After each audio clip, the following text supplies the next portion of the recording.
Hello, everyone, and welcome to our workshop today with Sara Forward. I'm Jamie Rainville, co-director of Family Support at Vermont Family Network, and your host for today. Thank you for joining us for the second of 8 events and workshops in our Persevering in the Pandemic online learning series.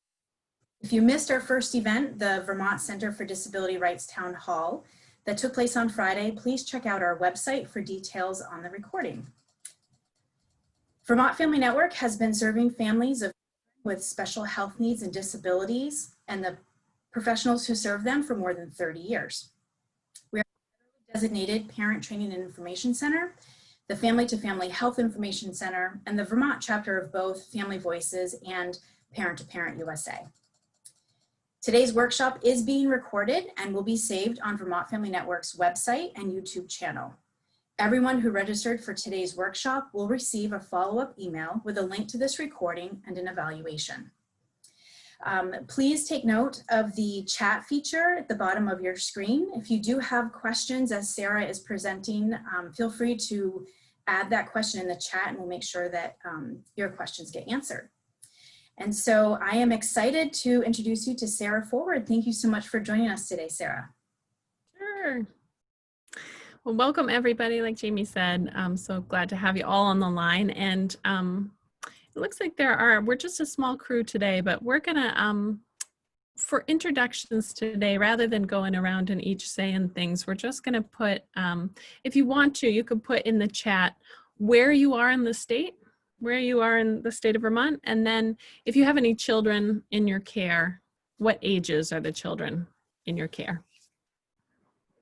So I'll give you a minute to do that in your chat box right down at the bottom of the screen. And you know what, actually, it looks like the chat is disabled.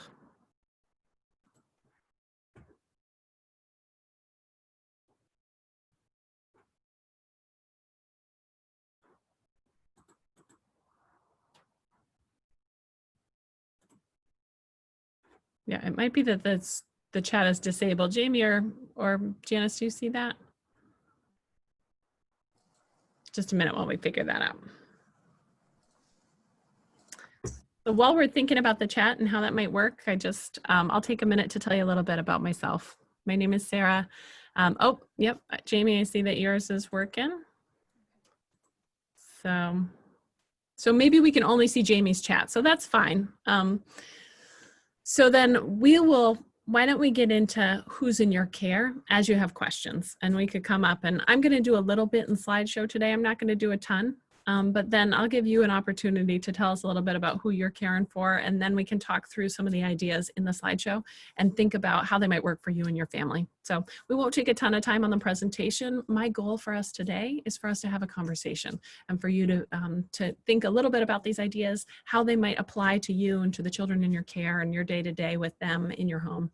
And then to talk a little bit and to share wisdom. You might have ideas for somebody else, or you might gain ideas from something someone else is already doing or thinking about doing. And in regards to who I am, my name is Sara. I work for the University of Vermont for the Child Welfare Training Partnership. So we train all the social workers and foster and adoptive and kin as caregiver parents around the state. And I've also worked as a mental health clinician and a therapist with kids and adolescents. I worked as a school social worker, and I've spent some time in our public education system working with teachers on how to make classrooms more therapeutic. And then most recently, I went around the state for the past 2 or 3 years and helped after school professionals think about how we can increase access for all kids to learning opportunities outside of the school day. So my passion is really in thinking about how to create support networks for kids so that we see the behavior that we want and that we increase connection and safety for kids through creating those spaces where they feel safe and they feel they can be themselves. And so I love working with parents. That's what I do all day. And I'm excited about this topic in particular because as our pandemic time goes on and on, it's harder for us to connect and to find that place in ourselves underneath the resilience where we have some space for play and creativity. But that really is the space where problem solving comes from. So we'll talk about that in a couple slides. If we can roll to the next slide, I'll keep on going here. Our objectives today are to consider how humor and novelty could stimulate the brain to experience more reward and increase motivation. And again, I won't spend a ton of time on the brain science stuff because I think it's beside the point when we're talking about things that are going to work and the practicalities of parenting. And then you're just going to learn some new ideas for how you might surprise your loved ones with humor or wordless connection to increase the ability in both of you to connect during harder times and to co-regulate. So you can go on to the next slide, please. All right. So the way that I think about this is gearing up for going outside. The weather's getting colder here. As we think about, you're probably, if you're like me, you're looking around this last weekend when it was cold and trying to find the hats from last year, and whoops, that one doesn't fit, and we need new mittens, and where's the layer, and where's the fleece, and all that. And that stuff, that gear that we put on before we go outside is the same as what we do in our relationships with our kids, to put on gear before the storm hits. And the storm is the time when you guys are struggling, when it's harder to get that work done or to get that child to do what they need to do day to day, or when emotions are big and then behaviors change, or when a kid needs to move to meet an expectation that they're not meeting. Those are the storms when you're really struggling in your relationship to figure out how to support your kid. But before those times, we can build connection, and those connections will work like an umbrella or a rain jacket, so that when there is a time where you need to lean in and hold a line or hold a child to an expectation or change a behavior that's problematic or hurtful for someone else in your family, then you've got that connection and you've already got your gear on. So that storm is going to be a lot easier for both of you to weather. So it looks like our chat is open now. So if you want to put in just where you are in the state and the names, or not the names, sorry, don't tell us the names of your kids. Tell us just the ages of the children in your care, or the children that you work with if you're a professional. So like an age range. So go ahead and put those in and we'll address them in a couple of minutes. But if we can move on to the next slide, we'll keep going here. Great. So brain development in adolescence from about age 12 to 17. I'm not going to go over a ton on this slide. The big thing that I want you to know is just that when we're thinking about surprise and novelty, there are places in your brain where novelty really opens up that space and then creates the ability for openness. So novelty creates a surprise in the brain and then releases certain hormones that allow the brain to be open and says, this is something new, pay attention. An example of this is something like if you have a route that you drive every day to work, when we used to drive to work, you might not notice how many stoplights you stop at because you travel that route every single day. But if you're on a new route and you're driving somewhere else, then you might figure out, oh, there are a bunch of different stoplights on this road because it's a new road. And in the same way, when you're going down that same path in relationship every day, you get into habits and you don't notice what's going on. And that's what we do in our relationships, and that's what our kids do. So novelty allows us to be more open. So if we can head to the next slide. There's a region in the brain, it's called the SNVTA, and it's the novelty center. So it responds to stimulus. And it also plays a big part in learning and memory. And the hippocampus, which is that place in our brain that has to do with helping us find directions. It's our sense of direction in the world. It's a reminder. It sort of integrates existing memories with things like sense of smell and emotional things that were going on for us during the time of a memory. It responds to emotional stimuli and then sort of integrates what's happening. So when we're able to wake up the hippocampus and the amygdala, then we can create positive associations in our relationships. So let's keep going. And we're not, I'll ask you if you have any questions about the brain stuff. This is the last one about brain stuff. So a recent study showed that in addition to activating areas of the brain involved in language processing and figuring out words, humor and laughing together also stimulates that region of the brain known as the amygdala, which creates dopamine and releases dopamine. So that part of the amygdala that is laughing actually plays a vital role in creating pleasure and reward for the children in your care. The other thing that we know about adolescent brains is that adolescents shift so that the brain actually responds more creating more dopamine release from peer attention and laughing with peers than it does with adults. So we actually have a disadvantage. We have to work a little harder to create those opportunities to laugh together and to create dopamine responses in our kids, because they are hardwired during this age to want more than anything peer approval versus adult approval. So, and peer acceptance and camaraderie. And that's just a part of their hardwiring that allows them suddenly then to form an identity and to be part of an identity group and to figure out who they are in a group and all those things that come with being with their peers. So it means that we have to work a little bit harder to think about, how can I surprise and connect my child? And that's what we're going to talk about today. All right, let's go to the next slide. The implications for some of this brain stuff. Well, before we go to that, actually, I want to ask, does anybody have any questions? And if you do, feel free to unmute yourself and you can speak right now and give me your questions, or you can type them into the chat box here and I'll take a look.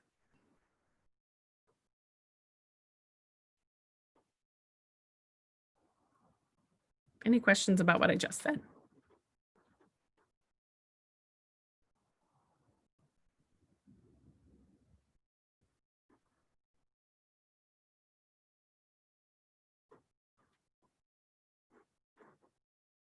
All right, I'm going to move on.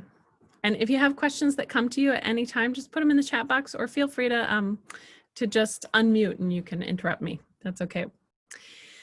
So implications for connecting effectively. Creating surprise and humor in your home environment will keep kids feeling seen and heard and motivated to be in relationship.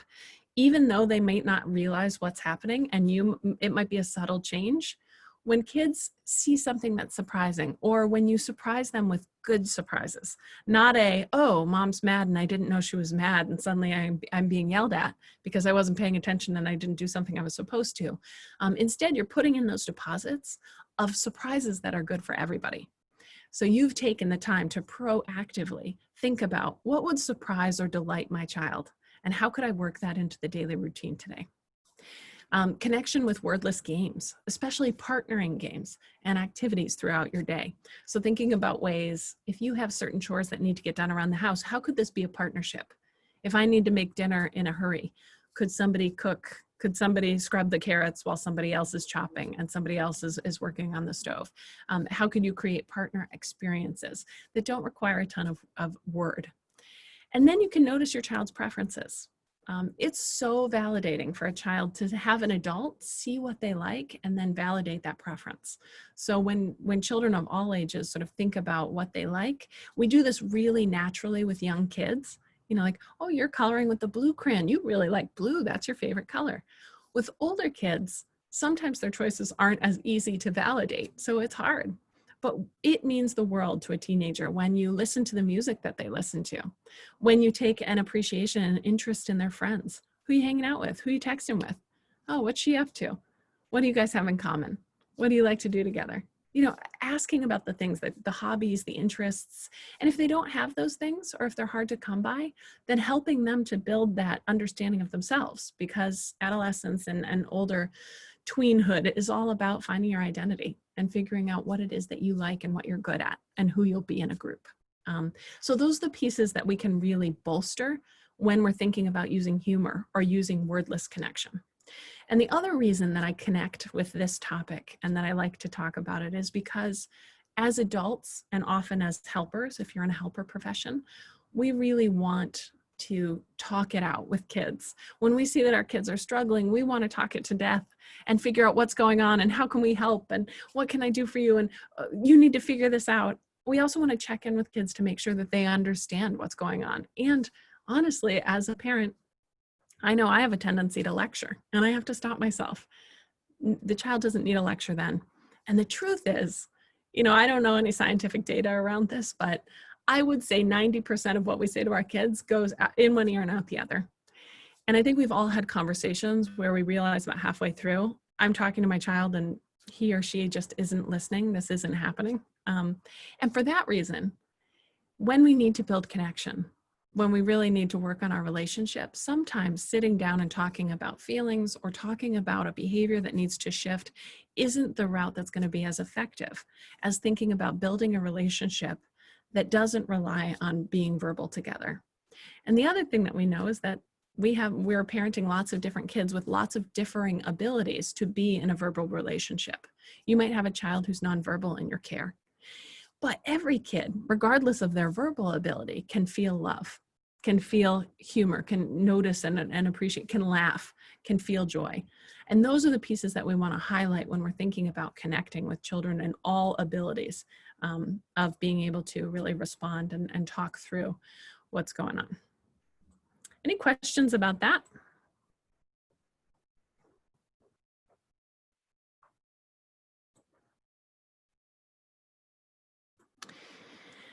And so just one question that's come up in the chat is what about if older kids feel like you're laughing at them? That's a great question. And one of the things that I would encourage you to do is to think about being partners, sort of partners in crime around mixing up a family routine or inviting a child into creating what I call like sort of positive chaos. And that is also helpful for kids who really need a lot of routine and get a lot of stability out of consistent routines.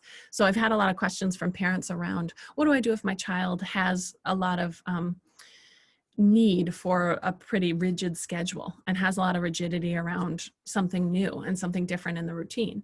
We can actually help to build stamina for new experiences and to build some resilience around flexibility by inviting that child into switching up the routine. So saying something like, you know, I wonder what would be fun? What would it be fun to do? Like, I wonder if we could have breakfast for dinner tonight. What do you think about that? What if we ate the things we usually eat for dinner at breakfast and we ate the things that we usually eat for breakfast for dinner? And inviting a child to think with you, and the kid might say, no, we have to have dinner for dinner and breakfast for breakfast.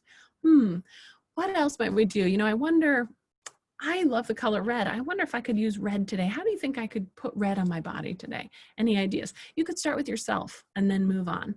In the same way, with our older kids, it should never feel like you're laughing at a kid. We should be creating positive experiences and positive opportunities for humor and for a little play in our day-to-day that include them and that are kind-natured and that are coming from a place of love. So we're not talking about, and that's a really good point. I'm glad somebody asked about it, because we're not talking about April Fools here where somebody's getting embarrassed or someone is feeling like they're being tricked. What we're talking about instead is surprising connections that can come pretty naturally in your day-to-day, that can increase your ability just to spend time with your child when you're not in conflict and when you're not going through what can feel sometimes like wheels churning around a verbal back and forth that can be difficult in older kids.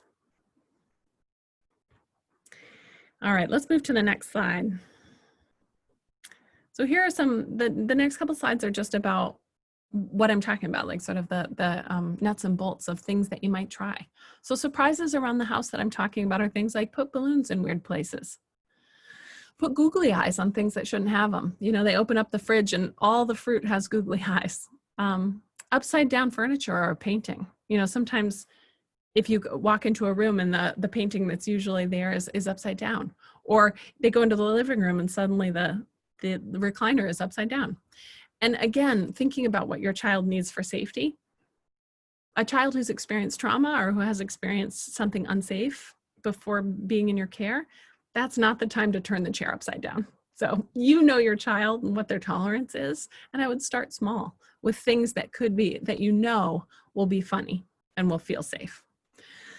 Food surprises. Serve cupcakes for dinner. Any surprises, in fact. You know, tell kids that you have to go to the DMV and wait in line for a while for your license and then take them out for creamies instead. I had a 16-year-old that I used to work with who had to go every week to a physical therapy that she really didn't look forward to, really hate it. And it was really a struggle to get her into the car and to go to physical therapy. And then one week the physical therapist called and canceled. And I was about to call her and say she canceled. And instead I took her out and I drove like we were going to the physical therapist, and then I turned off. She said, "Where are we going?" And I said, "Oh, well, actually, I'm taking you to a new place." She said, "What? You didn't tell me you're taking me to a new place." And I took her over to the nail salon and we got our nails done. And it was such a great surprise. She was so excited. It was the best day of her life. And it's nice when you can provide those surprises, when you can create a little bit of flexibility and create surprises. You can change your clocks to a different time. You could do pets wearing clothes, hair chalk, temporary dye. Nothing funnier than walking in at 7 in the morning and mom's got hot pink hair. You can swap clothes. So you can let your child pick your clothes for the day, and you could pick your child's clothes, or you could swap clothes. You and your spouse could wear each other's clothes. Put little I love you and encouragement notes in unexpected places. So just thoughts. We can go to the next slide.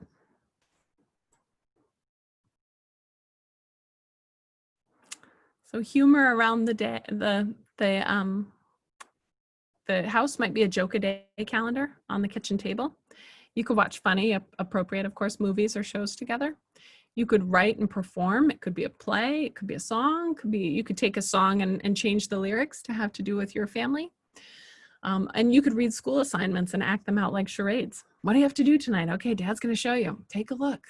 Open up the book, page 43. So those are all little ideas. And if you want to go to the next one. Great. So then I just have some ideas for connecting around games and wordless partnering. So those are things that you might be doing already. Throwing a ball, catching, koosh ball, tennis ball. You know, if you usually play wiffle ball with a wiffle ball, play it with a beach ball and try that. Water balloons, soccer ball, basketball. All those are creating regulation for you and for a child because of that serve and return that mirrors the serve and return of emotional connection. So anytime that you're playing basketball together or throwing and catching, you're increasing the brain's ability for partnering and for collaboration on all levels because you're increasing that ability, those like sort of neural pathways that have to do with noticing someone else, receiving, and then giving back. Two-person chores around the house might include folding sheets, washing and drying dishes, washing the dog. You can do jigsaw puzzles together or a daily fitness challenge, and that might be something like as simple as a 20-second wall sit. So you're all going to sit down on the wall like you're on a chair and feel the burn for 20 seconds. And that can be fun for kids to see you struggling too and to see you working on your fitness. Family art or continuous drawing, just having a big piece of paper and everybody can add a little bit of art as they walk by. Scrabble or magnetic poetry hanging around, coloring together to music.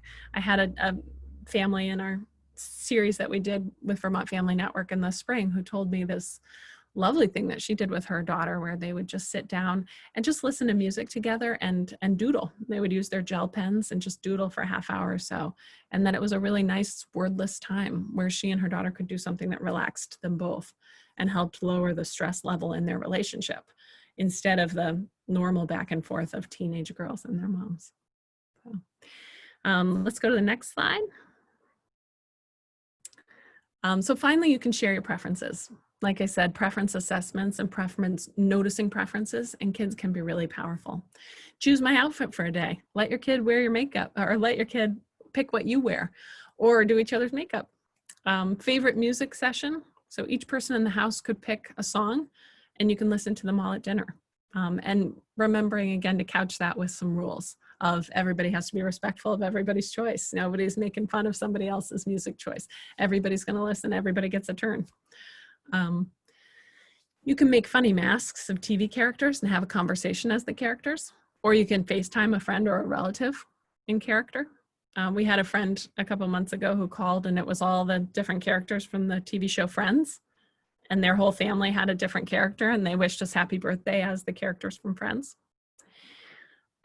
Notice preferred colors, add a little something with the color into everything you do with the child that day. It might be for a younger kid, but it could be for an older kid too. So, okay. So that's about what I have right now in terms of a starter for our conversation. So I want to look at the chat here and see if there are any questions. And then if things are coming up to you and you're wondering about how this might work in your daily life, let's talk about that too.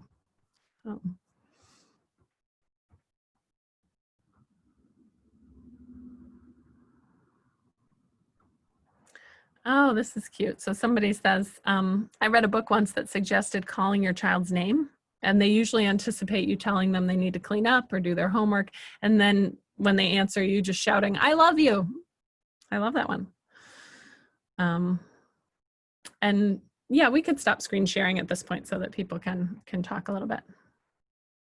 So the other thing that people are asking are, I'm struggling to come up with ideas for new activities or new experiences. Do I have resources for coming up with new ideas? Well, there are some here in this slideshow. And then you could, I think, you could talk with other parents. The other thing is kids are pretty good about coming up with hilarious stuff.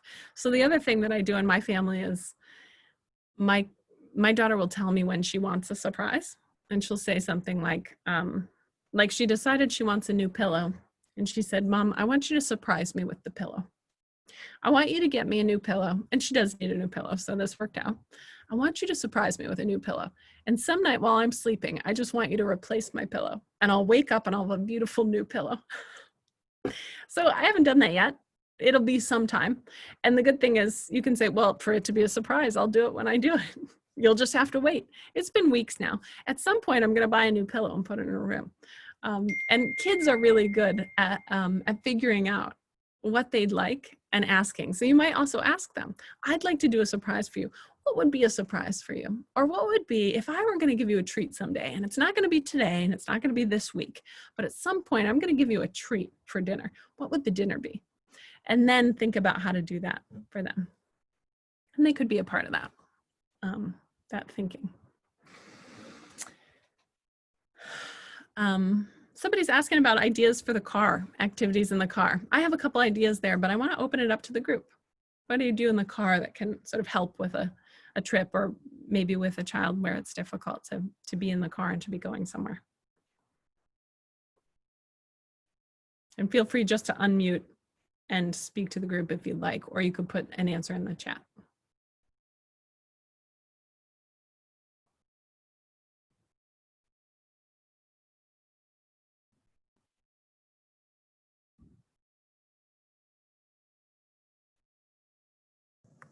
Maybe kind of like a scavenger hunt where you have a list of different things that you look for and check them off as you go by them or you see them. I love that. A scavenger hunt. Yeah. Yeah.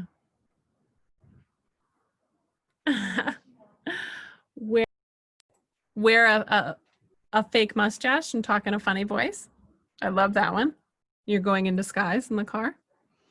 Listening to audiobooks. Mm-hmm.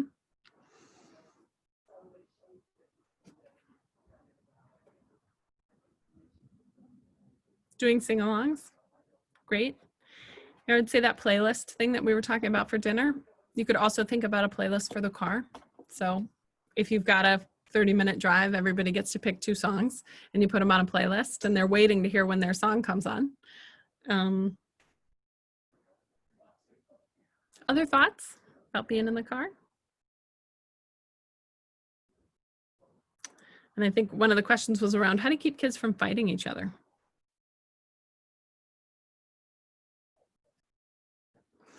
So I would say on that one, and it's not particular to the car, but one way that this is useful for me when I'm thinking about siblings and sibling relationships is for 2 kids to then be in on a nice surprise for the other.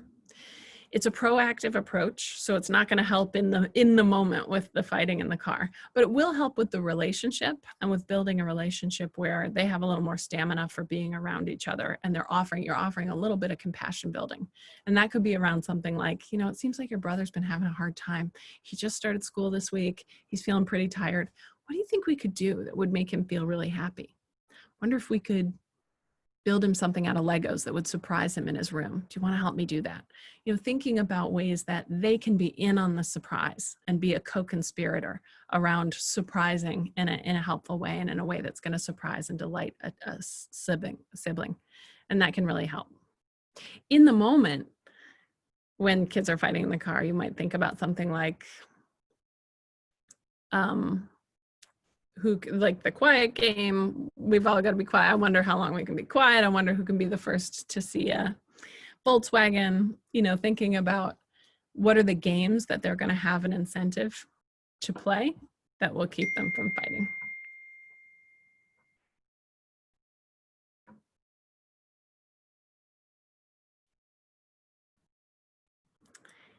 And one person in our chat is just saying that they use the book of questions where you ask the conversation starter and then each person gives their answer. Love that one.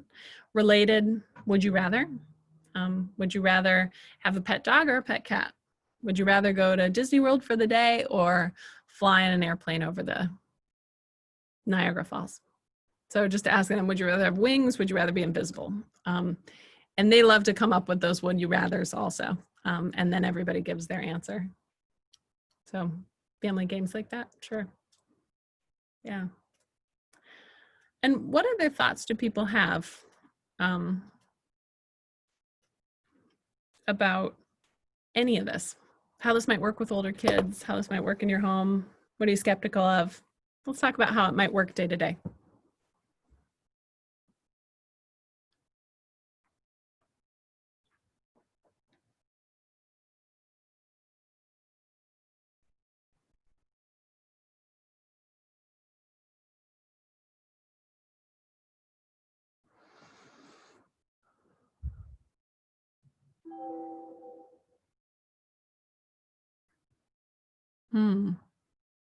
We have one comment here that one family plays the game Silencio, and you have to say it like that. And the winner gets $1 or gets to pick the next treat that they get. So another thing that's coming up in the chat is just trouble with a daughter to understand how some types of humor can backfire. So thinking about snark and sarcasm is funny, and I can't seem to convince her that it's easy to misread. She needs to understand that you need to know your audience. Yeah. And that's depending on the age of the child that we're talking about.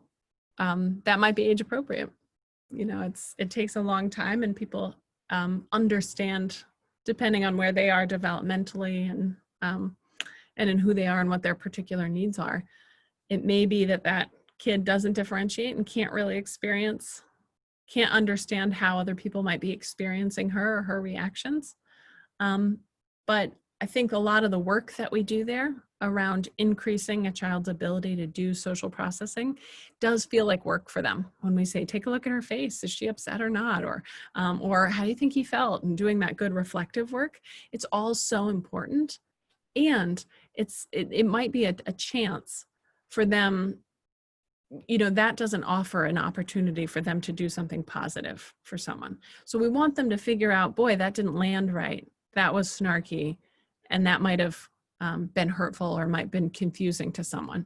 But we also want to give them the opportunity for something positive. So again, thinking about how can I delight or surprise a classmate or a sibling? What might I say or do that would just totally surprise them? To give them a drink, to say you're going to go give them milk and instead give them a yummy treat, you know, a milkshake or whatever it is. To think about how can they, and to surprise them with it, you know, to give them, like we've done a big heavy book that looks like a really thick book that a teenager definitely wouldn't want to read or is babyish or is funny, you know, like how to, you know, lawnmower maintenance. It's a big fat book, but when you open it up, you've hollowed out the outside and put in like a nail polish set or something that your child would enjoy. So thinking about ways for them to think about how could I surprise or delight a sibling or a classmate, and then helping them to accomplish those things. So sort of being like the good fairies around the house where you're thinking together about, yeah, you know, even when your child complains about a sibling, to then turn it into just assuming that you're co-conspirators. So that might sound like a child saying, so-and-so's so bossy, he's been yelling at me, he doesn't even do his homework, I don't know why he gets away with everything. And you responding by saying something like, wow, I totally hear that you're frustrated. I wonder if he needs a pick-me-up too. Sounds like you might need a pick-me-up and he might need a pick-me-up too. I wonder what would pick you both up. And I wonder if we could surprise him with anything that would make him really happy. And I bet then he'd be a little less annoying for you, or he might feel like he was in a better mood. Sounds like he might need to be in a better mood, huh? What could we do to change his mood? How might we help him to feel better today? And then thinking about what might fit into your day and how you might support them in doing that. And I invite you, if you want to, for the next little bit here, to invite people. If you want to unmute and turn on your videos, that's fine. If you want to have more of a conversation, since right now it's just me lecturing a bunch of black boxes. So if you want to have a more interactive, then we could do that, since we're only 12 today.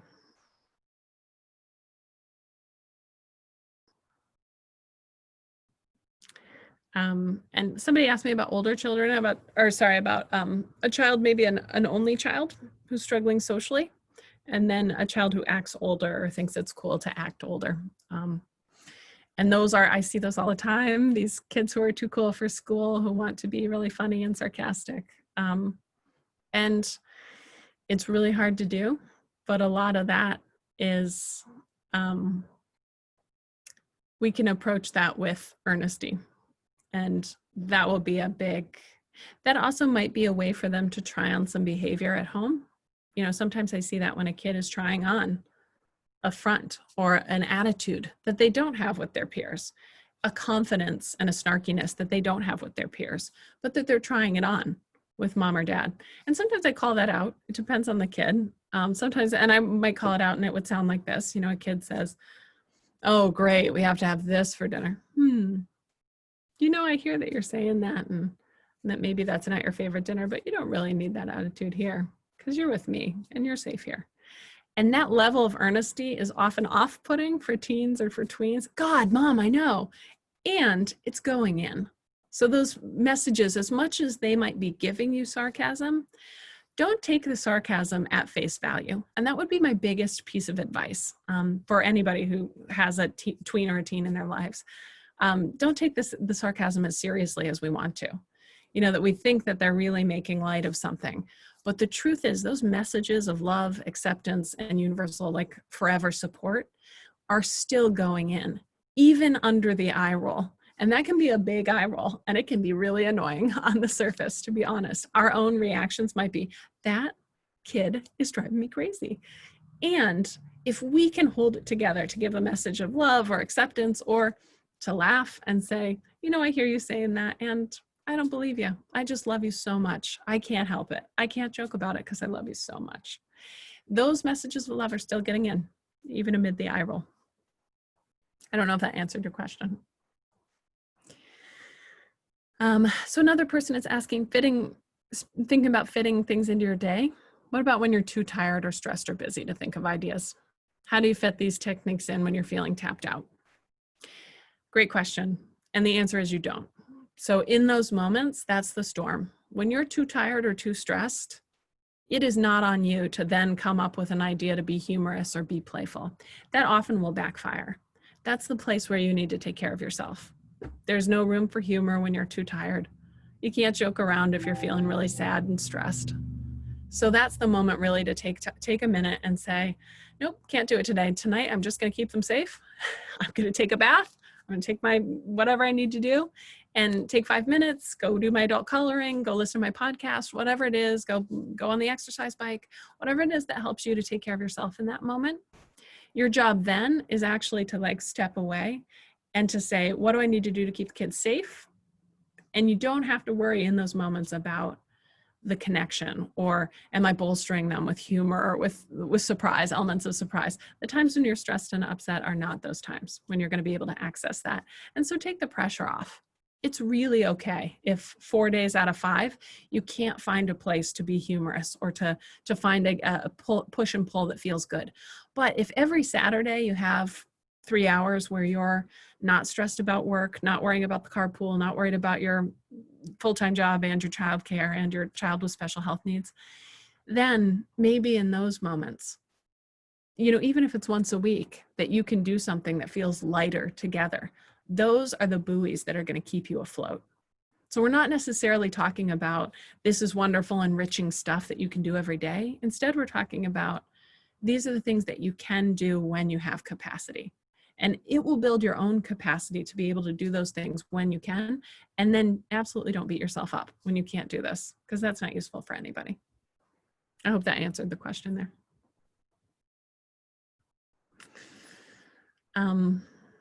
So I see some other questions. My kids are all older now, but I miss the days of rewriting their favorite rap songs. Singing and dancing worked well with my 3. So fun. I love that. I wish I knew about the surprise factor when I was struggling with my teen. Yeah. And the other thing to know just as you're thinking about being a caregiver is, and it relates to that last question too, is just, you have to take care of yourself first. And that's so crucial to your connection with the children in your care. And in these moments, what we're doing for ourselves, if we can take space, if we have the capacity to have a little extra space, this isn't when your kids are around you and driving you crazy. This is like when they're at school, if they ever go to school, or if they're out playing or doing sports or whatever, and you have 10 minutes to yourself and you actually feel pretty good about your relationship. And in those moments, you can access that point where you can say, I wonder what I could do to surprise or delight my child. And that's the piece that's going to allow you in your brain as a caregiver also to start accessing problem solving. And problem solving is the piece that you're going to be able to access when things are going wrong, when there's an issue with the kids. Then, and it might be subtle, but you might feel yourself having a little more space. Suddenly your child's yelling at you and spitting on you a little bit. And you're like, actually, this bothers me. I don't love it, but it's not as bad as it was a week ago. And I wonder if it's because I just gave him this great surprise and we had this moment where I gave him cupcakes for dinner and we were both so happy. And those are the moments where we can fill in a little so we have just a little extra pocket of reserve for those moments when things are really, really more difficult. So I'm seeing if kids are seeking connection and I'm tapped out, I invite them into what I need. I can snuggle on the couch or I can read aloud. I love that. Letting them know, Mom needs a hug right now. I just need to sit down and read my book. You're welcome to join me, but I'm going to sit here and be quiet and read my book. And then I see another one of the biggest effects of using humor that I felt so much better, and the kids are more cooperative. We used to have favorite movies and then would use some of the phrases at appropriate times. Don't be hating is one of the lines that we still use. I love that. So having your little quotes from movies that you've all enjoyed together, it can really take the edge off a difficult moment. Yeah.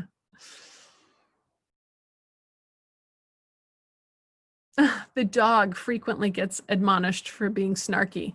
I love that. I love that idea of I need to say something to my child and instead I'm going to say it to the dog, or I'm going to make sure that the dog is behaving. It's very creative. So it says, do you think that parents don't take this approach as much as they might because of some of the common views of parenting in our society? I'm going to open that up to the group. What do you think about that? Do you think that it's difficult to find that place of humor and playfulness in our parenting because of views about what our job is, what our role is as parents?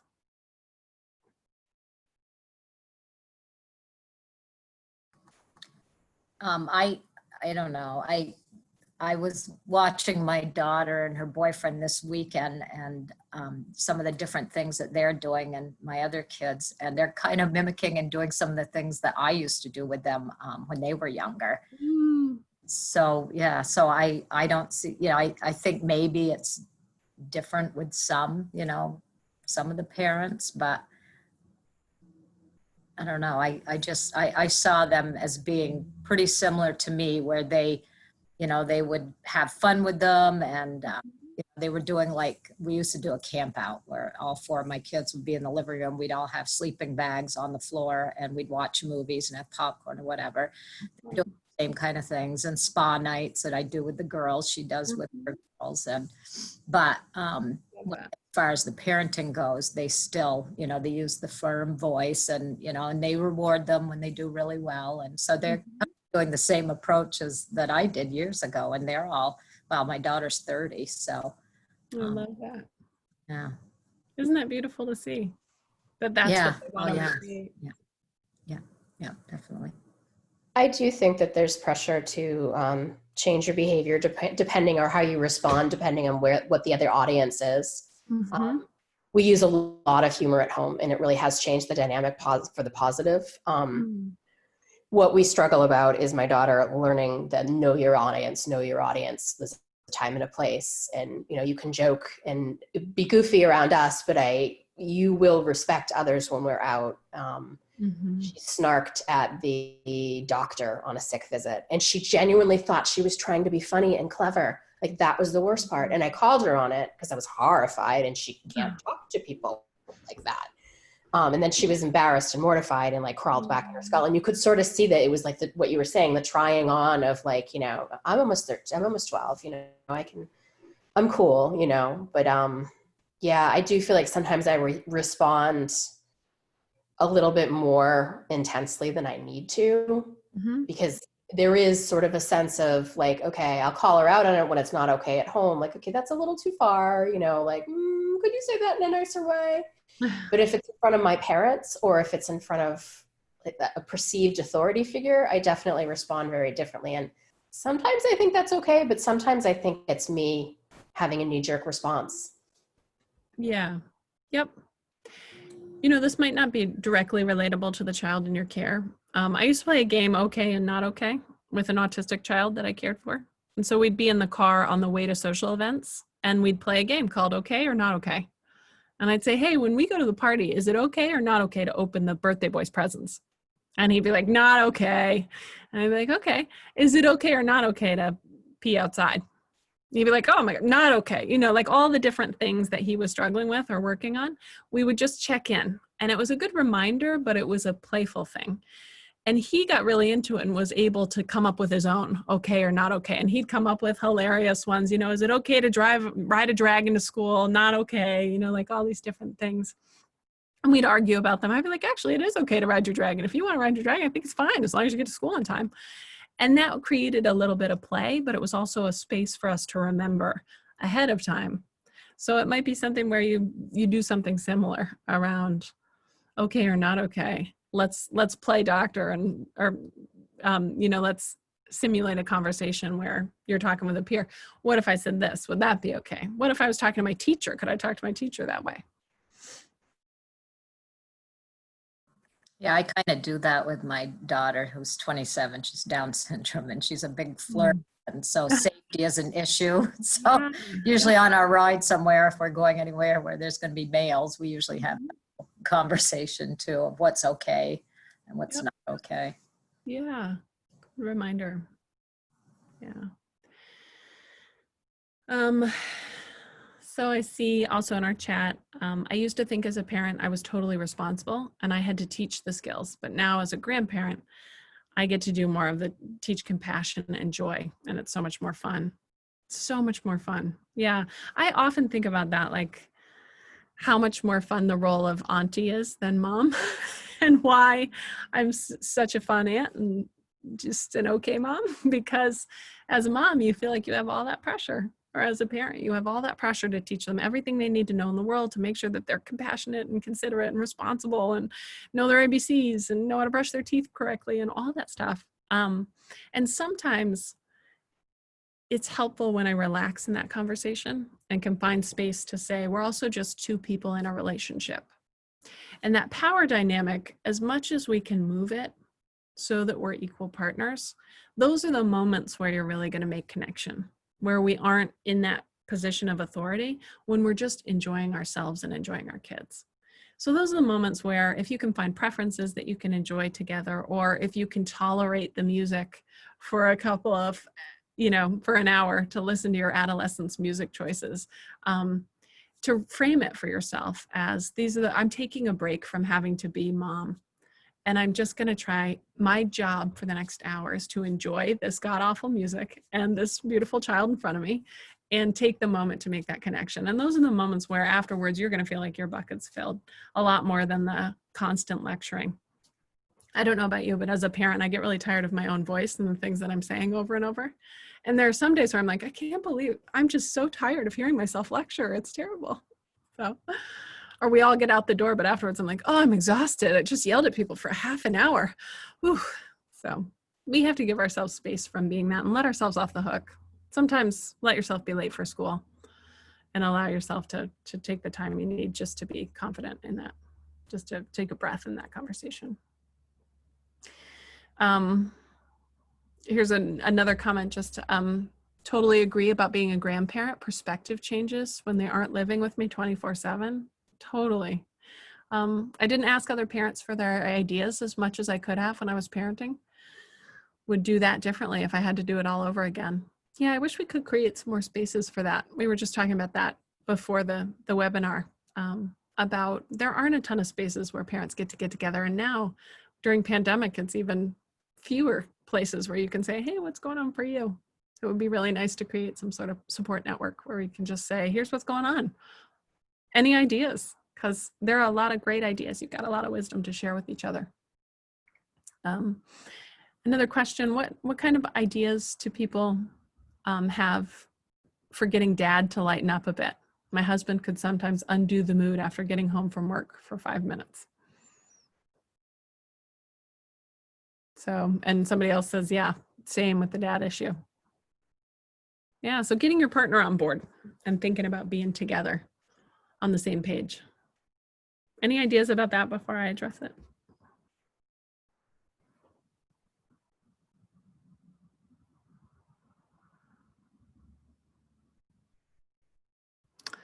Somebody says I would sometimes meet him outside and give him an update before he comes in. Yeah, hand signals. We have a little hand signal for this is about to blow up. So watch your step. There's a volcano in the room. Careful. There's a knife in the water. You can say it a lot of different ways. And I think the other thing that you can do is think about where that's coming from. So having a more proactive conversation about what do you think your role is as a parent, and are you on the same page about being able to be playful and light? Does your partner understand what you're trying to do? You know, it's also not fair to suddenly be light and be happy and be handling challenging behaviors with a sense of joy and a sense of humor when your partner and you have been on the same page about being reactive and giving consequences and holding the same line together. It's worth a proactive conversation to say, I wonder what would happen if we tried a little more humor and a little more surprise. I'm thinking about tomorrow changing into your clothes and you wear mine. What do you think? And getting somebody on board before you try some of these different approaches to the way that you're connecting with your kids. And then the other thing, again, is like pulling that person into what's going on. Dad jokes. I love the idea of instilling a few more dad jokes. I'm seeing that in our chat here. Dad always lighter than my mom. It can go either way, but getting a partner on board can be challenging for sure. Yeah, and some of that might come, again, like there's a lot of pressure for all of us to be the kind of parents who are creating responsible citizens. So checking in with your partner about what are your fears here? If we handle this with humor, or if we had cupcakes for dinner, what would be your concern? What are you worried? Well, I'm worried that, or, you know, like that snarky conversation, like a child who's getting too much into sarcasm and doesn't know when to use it appropriately. The fear there is real and valid, that kid is going to create a situation where adults think that they're not respectful or are suddenly offended, or they might offend someone that it would really be difficult for them to offend and to come back from and recover from. So those are valid concerns, and thinking about how to address those together by asking, like, what's the concern? Yeah, I share that concern. And so let's think about how we can do it together and what might feel good for both of us.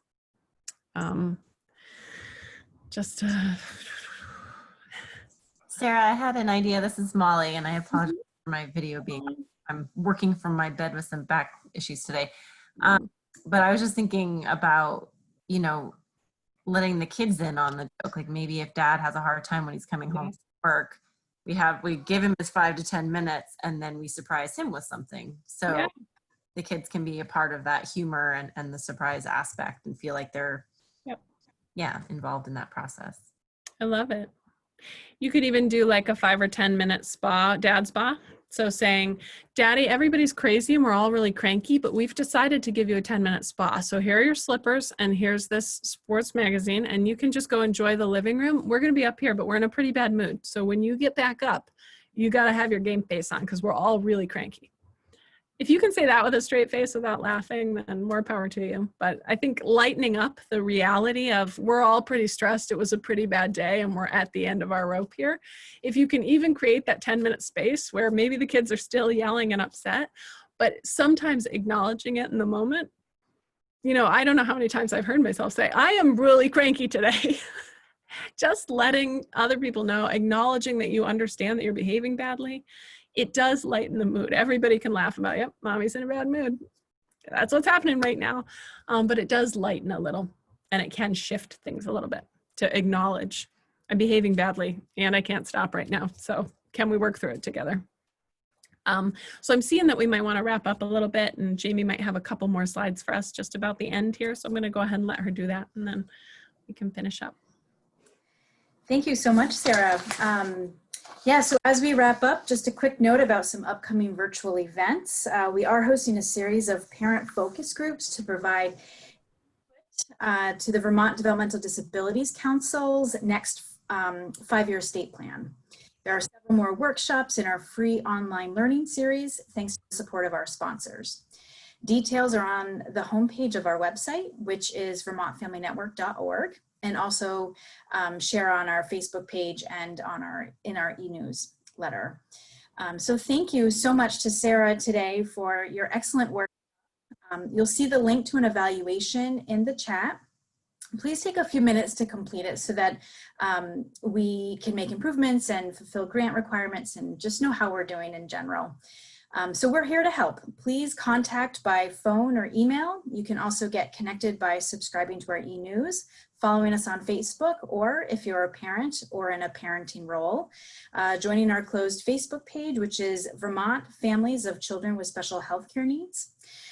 So thank you again, Sarah. I found this extremely helpful for my almost 5-year-old, but then could think about you know, these activities and strategies for older children as well. So we thank you very much for joining us today, and I hope everyone has a great day. Thanks. Thanks, everybody. Thanks for all your work and for your words.